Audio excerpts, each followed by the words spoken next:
The chorus of their voices, drunk on cheap champagne and borrowed cheer, became a single cutting word: burden. Burden. Burden. It rolled down the length of the lavish table, an anthem sung by people I'd once called family, directed squarely at me. My own son, the boy I'd raised, sat back in his chair and let it happen. The dining room pulsed with forced merriment, a glittering cage of laughter and clinking glasses. 27 relatives, packed shoulder to shoulder, their faces flushed from the food and drink, were oblivious to the silent war waging within me. The scent of roasted prime rib and expensive perfume hung heavy in the air, a stark contrast to the cold creeping dread that had begun to coil around my heart. My name is Eleanor Vance, and I am 69 years old. That New Year's Eve, surrounded by faces that should have offered comfort, I finally understood. They had finished rewriting me out of their family. 3 years earlier, my life looked completely different. I was in Dayton, Ohio, a quiet rhythm of book clubs and library volunteering, the familiar scent of my own kitchen. Then my son Michael called from Atlanta. His voice, warm and laced with concern, painted a picture of lonely winters and icy sidewalks. "Mom, you shouldn't be alone up there," he'd said. "What if something happens?" He and Sophia had an in-law suite, he told me, just waiting. I could sell my house, move down, be near the grandkids. You'd still have your independence, your own space, but you'd be close, safe. It sounded like a dream. But Michael always had a knack for weaving dreams into a tapestry of his own making. There was, he continued, a business opportunity. He needed a woman to own 51% of his home renovation company to get certified as a woman-owned business, unlocking new contracts. On paper, you wouldn't have to do anything. Just your name on the documents. And if you're moving down anyway, it makes sense, right? You'd be invested in our success. Literally. A tiny prickle of unease, barely a whisper, touched me then. He was asking for an investment. Maybe $150, $200,000, he suggested. You'd get it back as the business grows. I had $260,000, the careful savings from years of modest living, meant to carry me through retirement. "Michael, that's almost everything I have," I'd responded, my voice small. He was so persuasive, so earnest. "You're not just giving me money. You're investing in all of us." My daughter, Chloe, even called, echoing his sentiments. "Mom, you've been talking about feeling isolated.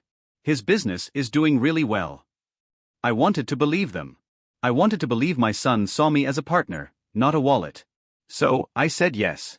The house sold, faster than I expected, leaving me with $260,000. I packed my life into boxes, and by Thanksgiving, I was standing in Michael's driveway in Atlanta, a moving truck rumbling behind me. He met me with a hug that felt genuine. "Welcome home, Mom." That first week was everything I'd hoped for. Grandkids bursting through my door, Sophia asking for my help with dinner parties, Michael bringing me coffee. On the 8th day, he brought a folder. "Business stuff," he'd said, setting it on my small kitchenette table.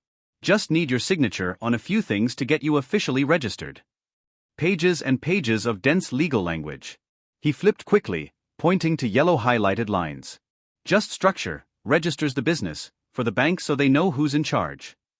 I hesitated on one phrase, responsible party, bolded and underlined. "What does this mean?" I asked. He barely glanced up. "Just legal terminology. Means you're making decisions. You're the majority owner, so you're responsible for approving big moves." "It's a good thing, Mom." "It means you have control." I wanted to question it, to take it to someone else. But Michael was smiling, and I didn't want to seem like I didn't trust him. So, I signed. Every page, every line. "You're officially a business owner now," he'd said, squeezing my shoulder. I sat in my new suite that night, looking at the unfamiliar walls.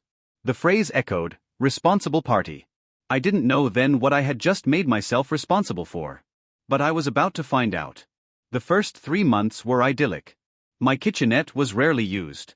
I spent mornings with the grandkids, making pancakes, watching them gather their things for school. Sunday dinners became my ritual. I'd shop, prep, and cook, feeling exactly where I was supposed to be. When the grocery bills started adding up, I didn't mind. When Sophia mentioned the kids' soccer registration was due, I paid it. New cleats, school supplies, birthday presents. Michael said they couldn't quite swing that month. "You're a lifesaver, Mom," he'd say, and I'd feel useful. But somewhere around month 4, the language shifted. "It's expensive having another adult in the house," Sophia remarked one morning, not looking up from her phone. "Utilities, groceries, everything costs more." I offered to contribute more. She waved a dismissive hand. It's not about you contributing, it's just the reality. Everything adds up. Michael echoed it days later. We're stretched pretty thin this month. Having you here is worth it, but it's definitely a financial adjustment. I started picking up the tab for dinners out. It became an unspoken rule. I began keeping a mental tally. Not out of malice, but out of a growing unease. $120 a week for groceries. $550 for sports fees. $600 for school supplies. Restaurant tabs, sometimes $120 when they brought extra family. A new washing machine, $800, never repaid. Sophia's car insurance, $430. Then the business loans, $2,000, then $3,000, for payroll or smoothing things over with the state. Michael always had a plausible explanation. The business was growing, clients were slow to pay. I wanted to believe him. I wanted to believe I wasn't being taken advantage of. But then he bought a new truck in February. Not used. New. Sophia posted photos with the caption, "Blessed." In March, they remodeled the kitchen, new cabinets, countertops, a fancy refrigerator. We're investing in the house, Michael said. It's an asset. You understand assets, right, Mom? I understood that I was living in a small suite attached to a house that was getting prettier and prettier, while I was being told every month how expensive I was to maintain. In April, the first letter came. A thick envelope from the Georgia Department of Revenue.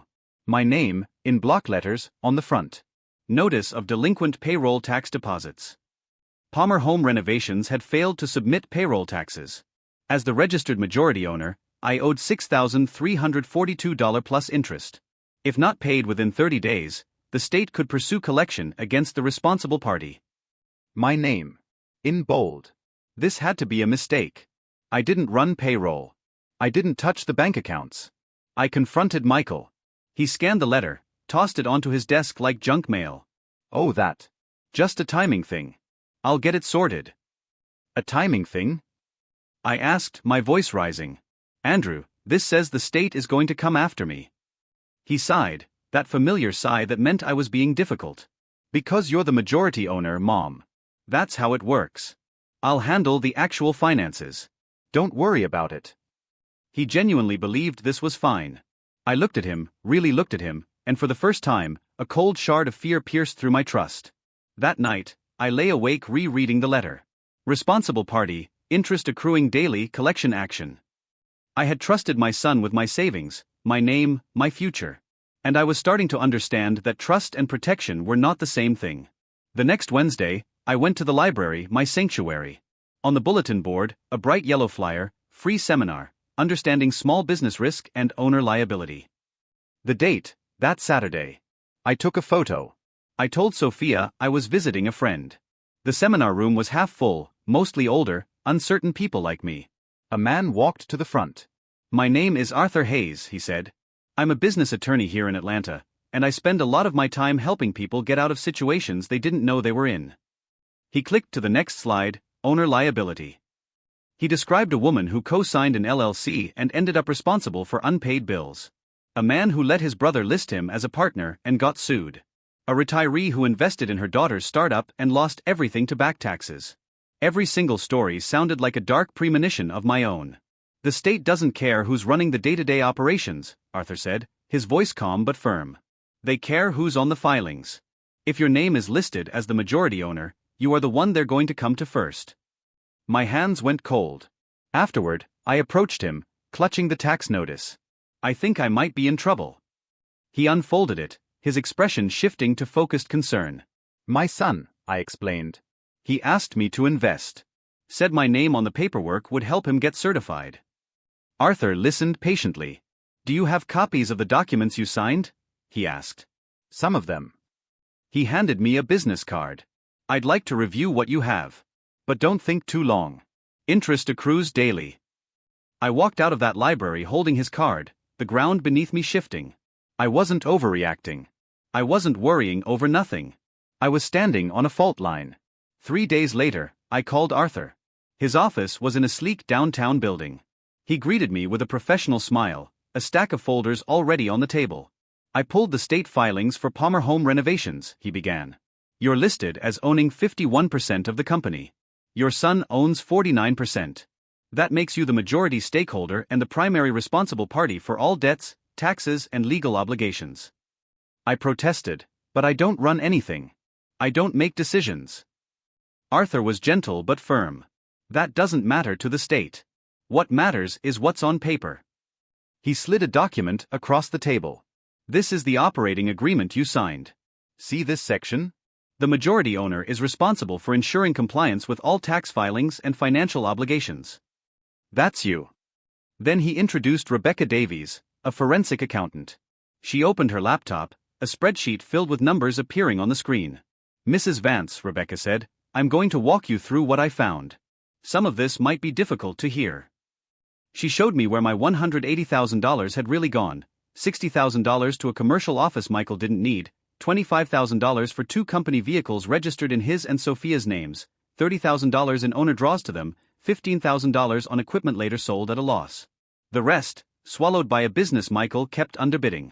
What about the payroll taxes? I whispered. Rebecca pulled up another document. He's been skipping deposits for almost a year. 4 quarters. The total owed is close to $18,000. I felt the room tilt. Arthur leaned forward. The state can put a lien on any assets tied to the business. That includes your personal assets. They can garnish your Social Security, Freeze your bank accounts. come after your retirement savings. He confirmed what Rebecca had already laid bare. Your son has been running this business like a personal ATM. And because your name is on everything, you're the one holding the liability. For 3 years I Looked at him, really looked at him, and for the first time, a cold shard of fear pierced through my trust. That night, I lay awake rereading the letter. Responsible party, interest accruing daily, collection action. I had trusted my son with my savings, my name, my future. And I was starting to understand that trust and protection were not the same thing. The next Wednesday, I went to the library, my sanctuary. On the bulletin board, a bright yellow flyer, free seminar, Understanding Small Business Risk and Owner Liability. The date, that Saturday. I took a photo. I told Sophia I was visiting a friend. The seminar room was half full, mostly older, uncertain people like me. A man walked to the front. My name is Arthur Hayes, he said. I'm a business attorney here in Atlanta, and I spend a lot of my time helping people get out of situations they didn't know they were in. He clicked to the next slide, owner liability. He described a woman who co-signed an LLC and ended up responsible for unpaid bills. A man who let his brother list him as a partner and got sued. A retiree who invested in her daughter's startup and lost everything to back taxes. Every single story sounded like a dark premonition of my own. The state doesn't care who's running the day-to-day operations, Arthur said, his voice calm but firm. They care who's on the filings. If your name is listed as the majority owner, you are the one they're going to come to first. My hands went cold. Afterward, I approached him, clutching the tax notice. I think I might be in trouble. He unfolded it, his expression shifting to focused concern. My son, I explained. He asked me to invest. Said my name on the paperwork would help him get certified. Arthur listened patiently. Do you have copies of the documents you signed? He asked. Some of them. He handed me a business card. I'd like to review what you have. But don't think too long. Interest accrues daily. I walked out of that library holding his card, the ground beneath me shifting. I wasn't overreacting. I wasn't worrying over nothing. I was standing on a fault line. 3 days later, I called Arthur. His office was in a sleek downtown building. He greeted me with a professional smile, a stack of folders already on the table. I pulled the state filings for Palmer Home Renovations, he began. You're listed as owning 51% of the company. Your son owns 49%. That makes you the majority stakeholder and the primary responsible party for all debts, taxes, and legal obligations. I protested, but I don't run anything. I don't make decisions. Arthur was gentle but firm. That doesn't matter to the state. What matters is what's on paper. He slid a document across the table. This is the operating agreement you signed. See this section? The majority owner is responsible for ensuring compliance with all tax filings and financial obligations. That's you. Then he introduced Rebecca Davies, a forensic accountant. She opened her laptop, a spreadsheet filled with numbers appearing on the screen. Mrs. Vance, Rebecca said, I'm going to walk you through what I found. Some of this might be difficult to hear. She showed me where my $180,000 had really gone, $60,000 to a commercial office Michael didn't need, $25,000 for 2 company vehicles registered in his and Sophia's names, $30,000 in owner draws to them, $15,000 on equipment later sold at a loss. The rest, swallowed by a business Michael kept underbidding. What about the payroll taxes? I whispered. Rebecca pulled up another document. He's been skipping deposits for almost a year. 4 quarters. The total owed is close to $18,000. I felt the room tilt. Arthur leaned forward. The state can put a lien on any assets tied to the business. That includes your personal assets. They can garnish your Social Security. Freeze your bank accounts. Come after your retirement savings. He confirmed what Rebecca had already laid bare. Your son has been running this business like a personal ATM. And because your name is on everything, you're the one holding the liability. For 3 years, I had listened to Michael talk about how expensive I was, how much they were sacrificing. And the entire time, I was the one keeping them afloat. My money had paid for their expansions, their vehicles, their remodels, their lifestyle. And when the bills came due, my name was the one on the notices. Arthur presented options. 1. Demand full transparency. 2. Separate my personal finances. 3. Sell my controlling interest to a company specializing in troubled businesses, Northside Build Group. That would mean taking the company away from Michael, I said. Arthur didn't sugarcoat it. Yes. It would. I needed to think. But he added a chilling truth. If this company keeps operating the way it has, it's going to collapse. And when it does, the creditors and the state are going to come to you first. Not your son. You. I started small. The next morning, I drove to a different bank, far from Michael's usual one. I opened new accounts, rerouted my pension and Social Security. My hands shook as I filled out the forms. This felt like a betrayal, even though it was simply self-preservation. Then I called the credit card company and, with a steady voice, canceled Michael as an authorized user. Done, the representative said. The card in his name will be deactivated within 24 hours. Small steps. Quiet steps. Steps that protected me. That afternoon, I returned to Arthur's office. I want to move forward with option 2, I said, separating my finances completely. But I also want to know more about option 3. He nodded. Good. Now, we need to formalize your position as majority owner. You're going to request full access to the company's financial records. As the 51% owner, you're entitled to that information. I knew Michael wouldn't like it. Probably not, Arthur agreed. But he doesn't get to decide. You're not asking for permission. You're exercising your legal rights. He drafted a letter right there. The letter went out Wednesday. Michael got it Friday. His truck roared into the driveway, engine cutting off with unusual force. My door flew open without a knock. What is this? He demanded, waving the letter. It's a request for financial records, I said, my voice surprisingly steady. I'm the majority owner. I'm entitled to see how the company is being run. His face turned crimson. Since when do you make demands about my business? It's not your business, I corrected. It's our business. And according to the state, I own 51% of it. He paced my small living room like a caged animal. This is because of that lawyer, isn't it? You're letting outsiders turn you against your own family. No one turned me against anyone, I said. I got a letter from the state saying I owe $18,000 in back taxes. I wanted to understand why. I told you I'd handle it, he snapped. You did, I agreed. But you didn't. And now there's interest adding up every day, and my name is the one on the notices. He stared at me. After everything we've done for you, this is how you repay us. I felt the old guilt try to rise, the instinct to apologize. I pushed it down. I'm not sicking anyone on you. I'm protecting myself. By threatening me? By asking to see records I have a legal right to see, I corrected. If there's nothing to hide, then showing me the documents shouldn't be a problem. He glared. You don't trust me. I trusted you when I signed those papers, I retorted. I trusted you when I invested my savings. And now I have a tax bill with my name on it and I'm still hearing that I shouldn't worry. So, no, Michael. Right now, I don't trust you to protect my interests. I'm going to do that myself. He looked at me like I was a stranger. This isn't you. This is me finally understanding what I signed, I replied. He slammed the door behind him. My hands shook, but for the first time in 3 years, I felt like I was standing on solid ground. 2 days later, Arthur called. I've been in contact with Northside Build Group.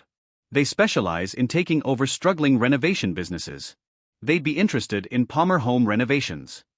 My heart pounded. What would I get out of it? They'd pay you over time, probably not the full $180,000, but a significant portion. And more importantly, they'd take on the liability. Your name would come off the state filings. So I'd be free? I asked quietly. You'd be protected, Arthur clarified. Free is a different question. I thanked him, but didn't commit. I just knew I needed an option. 3 weeks after my document request, Michael delivered a cardboard box to my doorstep. No knock. Just dropped it and drove away. Inside, bank statements, tax forms, invoices, all stuffed in haphazardly. I took it to Arthur's office. Rebecca spent a week reviewing it. It's worse than I thought, she said. The payroll tax issue wasn't isolated. He was behind on estimated taxes, sales tax, workers' comp premiums. Combined total is close to $34,000. My breath caught. And he's still taking owner draws? Every month, Rebecca confirmed. He's paying himself $4,500 a month while owing the state $34,000. That's not cash flow problems. That's priorities.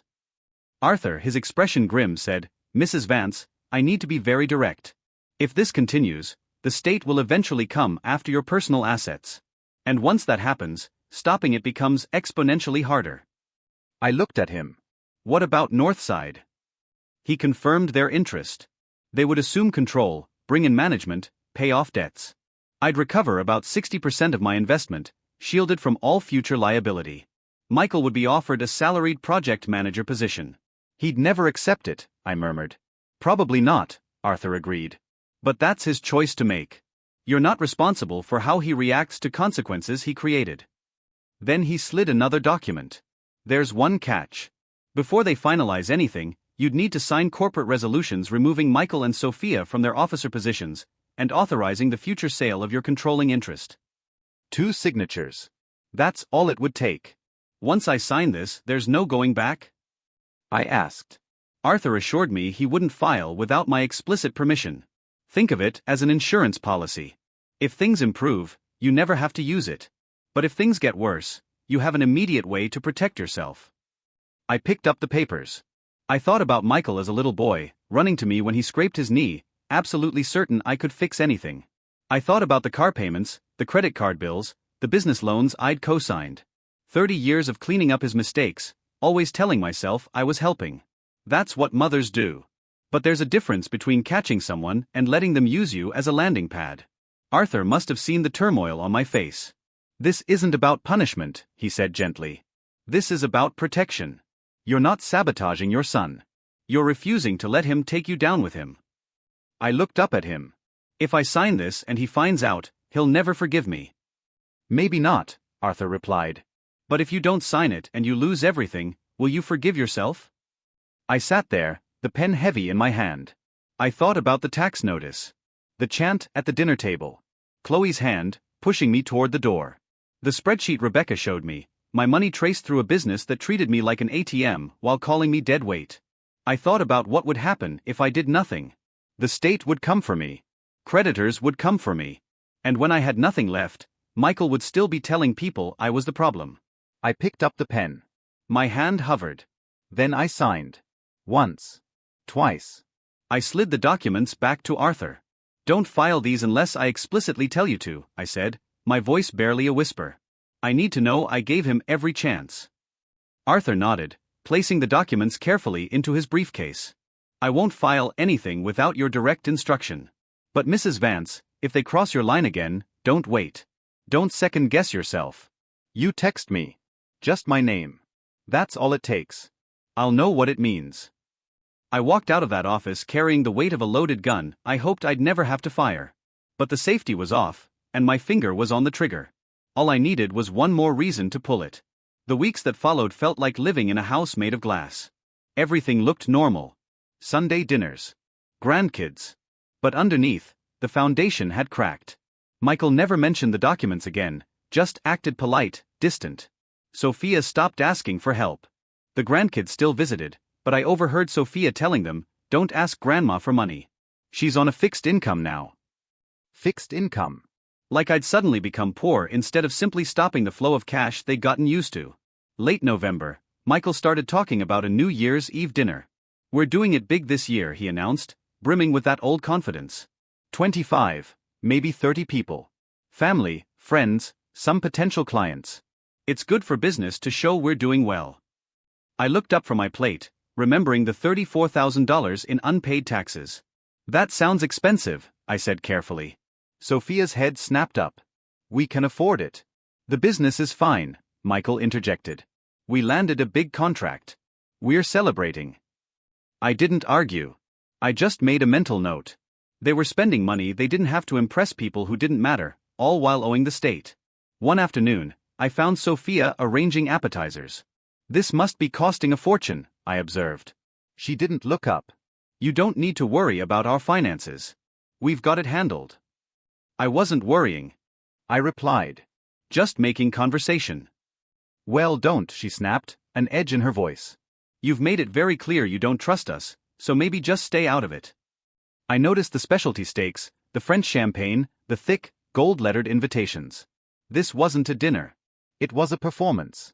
And I was part of the set design, not the cast. Chloe visited in early December. "Michael says you hired a lawyer," she said, avoiding my gaze. "I consulted with one," I corrected. "About the business documents I signed. He feels like you're going behind his back. He says you're being paranoid." "Do you believe that?" I asked, a familiar ache in my chest. "I don't know what to believe," she admitted. "He's stressed, Mom. The business is hard. Having you here is expensive." There it was. The narrative. I'm the burden. "Chloe," I said gently, "do you know how much I've contributed to this household in the past 3 years?" She shook her head. "More than I took out." "Significantly more." She called for the kids, escaping the uncomfortable truth. I watched them drive away, feeling the distance grow. Michael had rewritten the story, and Chloe had chosen to believe his version. Not because it was true, but because it was easier. New Year's Eve arrived, cold and clear. I spent the morning in my suite, listening to the chaos next door. Around 3 o'clock, I walked over. The dining room was transformed, tables stretching the length of the room, crystal glasses catching the winter light. 27 settings. Sophia was adjusting name cards. I watched her place Michael's, then hers. Chloe's a few seats down. Then she picked up mine.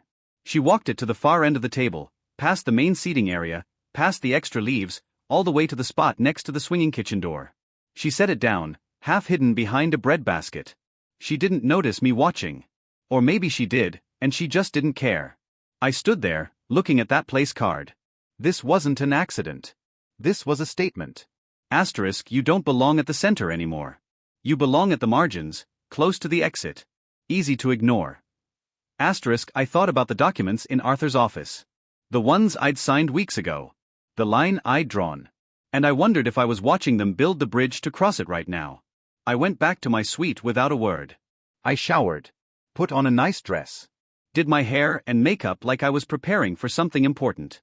Because tonight, I was preparing to find out if my family would finally show me who they really were. By 6 o'clock, guests started arriving. Car doors, laughter. I checked my phone. Arthur's contact sat at the top of my recent messages. Asterisk, if they cross your line again, you let me know. I can file everything on January 2nd. You won't owe them a warning. Asterisk, I slipped my phone into my pocket. Then I walked across the yard to the house, opened the door, and stepped into the role they'd written for me. The invisible woman at the far end of the table. The burden. The dining room was already a cacophony. I found my place card exactly where Sophia had left it, far end, tucked beside the kitchen door. I sat down. The chairs beside and across from me were empty. I was an island. Conversations swirled past like a stream. Someone reached across me for bread without an "excuse me." A cousin I used to babysit avoided my gaze. Platters of food passed me by. No one offered me the serving spoon. No one asked if I wanted wine. I poured myself water from a pitcher and swallowed the knot in my throat. Michael stood at the head of the table, Sophia glowing beside him. He tapped his glass. The room quieted. I want to thank everyone for being here tonight, he beamed. This year's been tough. But we made it through because we have each other. Because we're family. He raised his glass. To family. 27 voices echoed. I lifted my water glass, but no one was looking at me when they said it. Halfway through the main course, Michael's voice rose again. You know, he announced, it's been a hell of a year for other reasons too. The table quieted. Running a business is one thing, but doing it while supporting family, that's a whole different level. He turned, just slightly, toward my end of the table. Everyone followed his gaze. Having Mom move in, covering her expenses, making sure she's taken care of. It's been a lot. A few relatives nodded. We love you, Mom, Michael added, his tone dripping with the kind of patience you use on someone who doesn't understand how much trouble they are. But between the medical bills, the extra costs, the constant needs, it's been a sacrifice. Asterisk medical bills I paid for myself.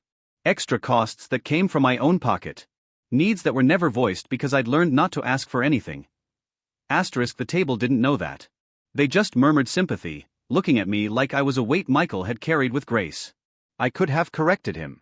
Pulled out my bank statements. Proved who was supporting whom. But I didn't. I just sat there, watching my son rewrite history in front of witnesses who would remember his version, not the truth. Then Sophia stood up. Her chair scraped back with a shriek. Everyone turned. She planted one hand flat on the table, the other pointing straight at me. She's not family. Sophia announced, her voice sharp and clear. She's a burden. The room went dead silent.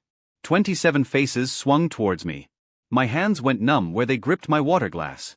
Somewhere deep in my chest, that old shame tried to flare up. The shame I'd carried through every mistake Michael had made, every time someone implied I'd failed as a mother. I felt it rising, and I crushed it. Sophia, I said quietly, you've had too much wine. Her face flushed darker. No. She shot back louder now. Everyone tiptoes around this.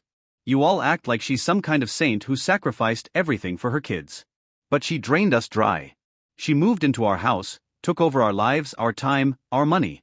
We've sacrificed everything, and she just sits there expecting us to be grateful.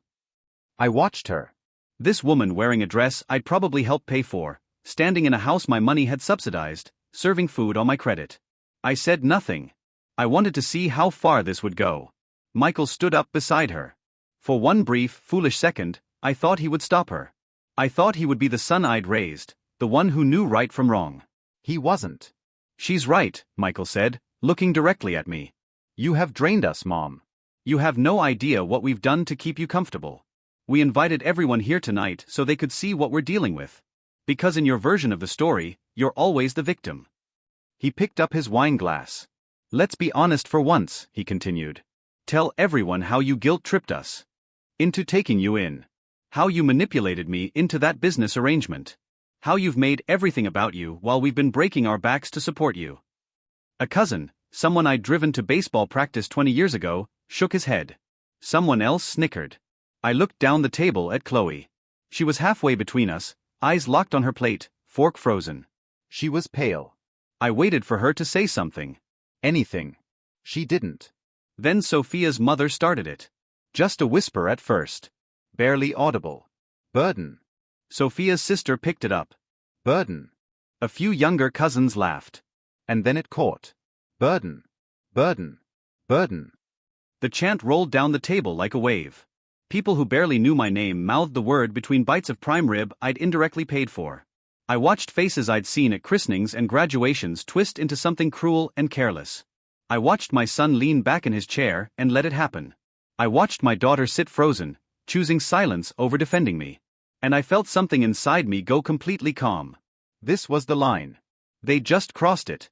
Chloe's chair scraped. She stood, her face tight with embarrassment, and walked toward me. Come on, Mom, she muttered, her hand closing around my elbow. Not gently. Not protectively. Like she was removing a problem. You're making it weird. Let's get you home. I stood without resistance. The chanting was already dying down. People turned back to their meals like nothing had happened. Michael refilled wine glasses. Sophia laughed at something her mother said. They'd humiliated me in front of 27 people and were already moving on. Chloe pushed my coat at me in the foyer, her eyes darting back towards the dining room. They didn't mean it like that, she said quickly. Everyone's just had too much wine. They're stressed. Don't take it personally. I looked at her, really looked at her, and saw what I'd been refusing to see for months. She was going to choose them, every single time. I know exactly how they meant it, I said. I buttoned my coat slowly, deliberately, giving her one more chance to say something real. She didn't take it. I walked out into the cold night air. Behind me, the house pulsed with laughter and music, the sound of people enjoying a party I'd helped fund while being called dead weight. I stood on the walkway and pulled out my phone. My hands were steady. My mind was clear. I scrolled to Arthur's contact. Our last message was from 3 days ago. Asterisk, if they cross the line again, you let me know. I can file everything on January 2nd. You won't owe them a warning. Asterisk, I typed one word, Arthur. My thumb hovered over the send button for maybe 2 seconds. Then I hit it. The message delivered with a soft whoosh. 1 word. 6 letters. That's all it took. I wasn't angry. I wasn't crying. I wasn't shaking with rage or grief or betrayal. I was done. I'd spent 6 months preparing for this moment, hoping I'd never have to use it, praying my family would choose differently. They hadn't. So, I made my choice. I walked to my car, started the engine, and drove back to my suite while my family celebrated inside. They had no idea what that single text had just set in motion. They had no idea that in 72 hours, everything they'd built on my back was going to come crashing down. And for the first time in 3 years, I felt like I could breathe. 3 days after New Year's, I sat in Arthur's office while he confirmed what I already knew. I got your text at 11:42 on New Year's Eve, he said. I started the paperwork the next morning. My hands were folded in my lap, fingers laced together to keep them still. And? I asked. Northside accepted the terms, Arthur said. The resolutions removing your son and daughter-in-law from their officer positions were filed with the Georgia Secretary of State on January 2nd. As of this morning, the state recognizes you as the sole authorized officer of Palmer Home Renovations. He slid a document across the table. Official letterhead, state seal. My name listed as president. Notifications went out to the bank this morning. Also to the 3 largest vendors your son uses regularly. They've been informed that management has changed and that all future approvals must go through the new ownership structure. I stared at the document. Michael's name conspicuously absent from every line. Does Michael know yet? I asked. Not unless the bank called him, Arthur said. But he will soon. His access to the business accounts was frozen at 9 this morning. Any cards tied to the company will be declined. He won't be able to approve purchases, sign checks, or access funds without authorization from Northside. I felt something twist in my chest. Not regret, just the immense weight of what I'd done. What happens next? I asked. Arthur leaned back. Over the next few days, he's going to get calls. Eventually, Northside will send a formal letter explaining that he's been removed and offering him a salaried position as a project manager. Will he take it? I asked. Arthur shrugged. Most people in his position don't. The ego takes a hit. But that's his decision. He pulled out another folder. In the meantime, we need to talk about you. Northside will handle the business side, but you need to finalize your own exit strategy. Where are you going to live? How are you securing your remaining assets? I've been looking at condos, I said. Small ones, 2 bedrooms, something I can afford on my pension and the buyout payments. Then I'd suggest you move quickly, Arthur advised. Once your son realizes what's happened, that house is going to become hostile territory. You don't want to be living in his space when the fallout hits. I nodded. He was right. But thinking about packing up my suite, about leaving the grandkids' drawings on my fridge, made everything feel suddenly, devastatingly real. What about the tax debts? I asked. Northside is negotiating a payment plan with the state, he confirmed. Your name will stay on the filings temporarily, but they're assuming financial responsibility. Once the sale finalizes in about 90 days, your name comes off entirely. 90 days. 3 months until I was completely free. I left his office an hour later with a stack of documents, a timeline, and a plan. The condo lease would be ready to sign by the end of the week. Northside would send their formal letter to Michael on January 7th. The first buyout payment would hit my account on January 15th. Everything was in motion, and there was no stopping it now. Over the next few days, I moved through my routines like I was underwater. I toured the condo. Small but bright, with windows facing east and a little balcony. I signed the lease that afternoon. I started packing that night, Just the essentials, stacking boxes in my closet where no one would see them. Michael and Sophia hadn't come by since New Year's Eve. The grandkids hadn't either. It was like I'd already disappeared from their lives. I wondered if they'd even notice when I was gone. On January 6th, Arthur called. "Your son tried to access the business account this morning. The bank blocked him and referred him to Northside. He also got a call from his biggest supplier." "Has he called you?" I asked. "Not yet," Arthur said. "But he will, or he'll call you." My phone stayed silent all day. I finished packing that night. My suite looked strange, half empty. Empty spaces where photos used to sit. I wondered what Michael and Sophia were thinking now. If they were confused, angry, scared. I wondered if they'd made the connection yet. I wondered if they remembered the way they'd chanted at me 3 nights ago, while I sat silent and invisible. Probably not. People who humiliate you rarely remember the details. They just remember that you were supposed to take it quietly. I sat on my couch, surrounded by boxes, my phone in my hand, waiting for the calls I knew were coming. Fear and relief tangled together in my chest. But underneath both, there was something else. Certainty. I'd done the right thing. And whatever happened next, I wouldn't be carrying their weight anymore. The first call came at 5:03 in the morning. I was already awake, watching the dark sky lighten. My phone buzzed angrily on the nightstand. "Michael." I let it ring. It stopped, then immediately started again. 5 calls in 3 minutes. Then the texts started, rapid fire. Asterisk, "Call me right now." "What did you do?" "The bank says I don't have access." "What the hell is going on, Mom?" "I know you're awake. Call me." Asterisk, I turned the phone face down and got out of bed. By the time I'd made coffee and toast, there were 17 missed calls and 23 texts. I scrolled through them, reading each one like evidence. They started confused, then angry, then desperate. Asterisk, "Someone from Northside called me. They said they're taking over the company." "Did you do this?" "You can't just steal my business, Mom. I'll fight this. Please call me back. We can fix this. Just call me." Asterisk, I deleted nothing. Replied to nothing. I finished breakfast, washed my dishes, and dressed for my morning water aerobics class. At 7:11, Sophia started. Her messages were different. Sharper. Meaner. Asterisk, my card was declined at the grocery store. Do you know how humiliating that is? You did this. You're destroying our family because you couldn't handle one bad night. The kids are asking why Grandma is being mean to Daddy. What am I supposed to tell them? I hope you're happy. You've ruined everything we built. Asterisk, I put the phone in my gym bag and drove away. The water was warm, the exercise familiar. For the first time in 3 years, I wasn't rushing to solve someone else's crisis. I wasn't checking my phone to see if Michael needed money. I was just existing in my own space, on my own time, doing something that was mine. It felt like breathing after being underwater. After class, I checked my phone, 49 messages from Michael, 20 from Sophia, 3 from Chloe. I drove home without responding to any of them. At 2 o'clock that afternoon, Arthur called. "The first payment from Northside cleared this morning. Check your new account." I pulled up my banking app. There it was, a deposit of $12,000. "That's the first installment," Arthur explained. "You'll get monthly payments over the next 5 years. It won't be the full $180,000, but it's significantly more than you'd recover if the company collapsed under your son's management." "And the tax debts?" "Northside is handling them. You're shielded." I sat in my car, staring at that number. Money that was mine. Money that couldn't be drained by their emergencies, that wouldn't disappear into owner draws and kitchen remodels. "Mrs. Vance?" Arthur asked. "Are you still there?" "I'm here," I said quietly. "Thank you." "You did the hard part," he replied.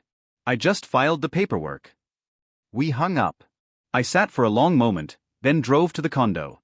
I spent the afternoon measuring windows for curtains, planning where my furniture would go, building something new instead of propping up something broken.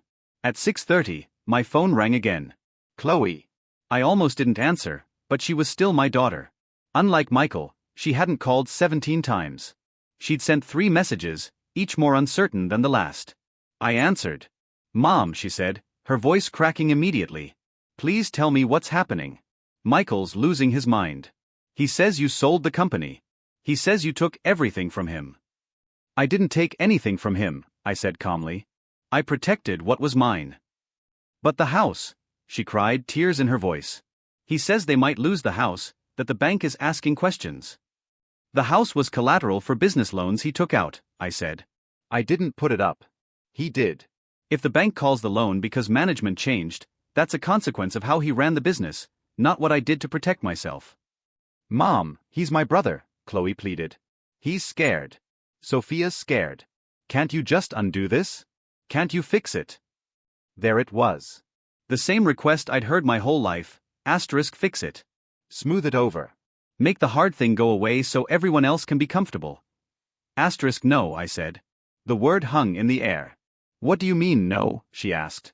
I mean I'm not fixing this. I'm not undoing it. I'm not stepping in to save your brother from consequences he created. I did that for 30 years, Chloe. I'm done. But this is extreme, she argued. One bad dinner and you destroy his whole business. One bad dinner? I repeated, something cold settling in my chest. Chloe, do you remember what happened at that dinner? Do you remember your brother telling 27 people that I drained him dry? Do you remember Sophia calling me a burden? Do you remember the chant? They were drunk, she said weakly. It got out of hand. And you, I said, my voice harder now, put your hands on me and pushed me toward the door. You told me I was making it weird. You chose their version of the story before you even asked for mine. I heard her breathing, shallow and unsteady. I'm sorry, she whispered. For what? I asked. For that night, or for everything that came before it. I don't understand. Your brother has been lying to you, I said. He told you I was dependent on him. That I cost him money. That he was supporting me out of the goodness of his heart. Did you ever ask to see the receipts, Chloe? Did you ever question his version?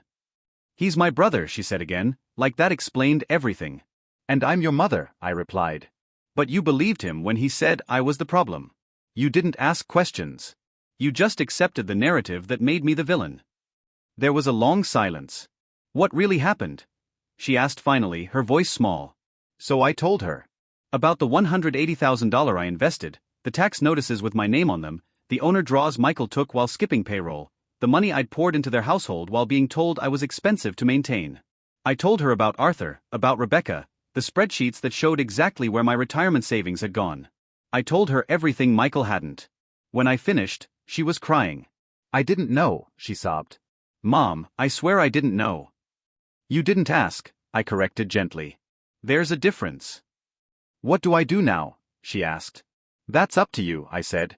If you want a relationship with me, it starts with a real apology. Not, I'm sorry you're upset. Not, I'm sorry things got out of hand. A real acknowledgement that you chose the crowd over me when I needed you to choose differently. I'm sorry, she said. And this time, her voice was steady. I'm sorry I didn't defend you. I'm sorry I believed his story without checking. I'm sorry I pushed you out that door instead of standing up for you. You deserved better from me. I closed my eyes, feeling the weight of those words settle. Thank you, I said quietly. Can I still see you? Chloe asked. Can I bring the kids? Yes, I said. But not at Michael's house. I'm moving into my own place next week. You're welcome there anytime. The kids are always welcome, but I'm done pretending everything's fine when it's not. That's fair, she said. We talked for another 20 minutes, about the kids' school projects, about her job. Normal things. Building a bridge back. When we hung up, my phone was quiet. Michael had stopped calling. Sophia had stopped texting. The panic had passed. Now they were regrouping, planning their next move. But I wasn't waiting to see what that would be. I was moving forward, into a space that was mine, with boundaries that were firm. And for the first time in 3 years, I wasn't apologizing for it. For months later, I sat on my balcony with my morning coffee, watching robins fight over the bird feeder. My condo was small but mine. 2 bedrooms, one for me, one for when the grandkids stayed over. The living room had my old couch, the bookcase from Dayton, and a new rug I'd picked out myself. The kitchen had a table big enough for 4. The walls had photos I'd chosen. The silence held peace instead of tension. Every morning I woke up without dread felt like a small victory. Northside had taken over Palmer home renovations completely. Michael had refused their offer of a salaried position. I'm not working for strangers in my own company, he'd told Chloe, who'd told me. So he'd started over, picking up odd jobs, smaller projects, less control, no shine.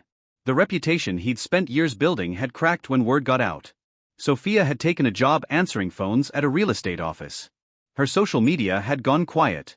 Their house, the one with the remodeled kitchen and the dining room that could seat 27, had gone on the market in March.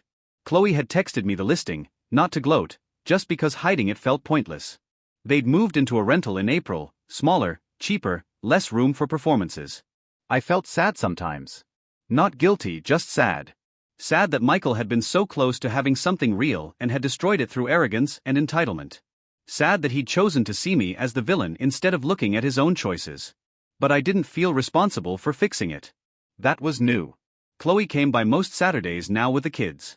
We'd make pancakes in my little kitchen, then walk to the park.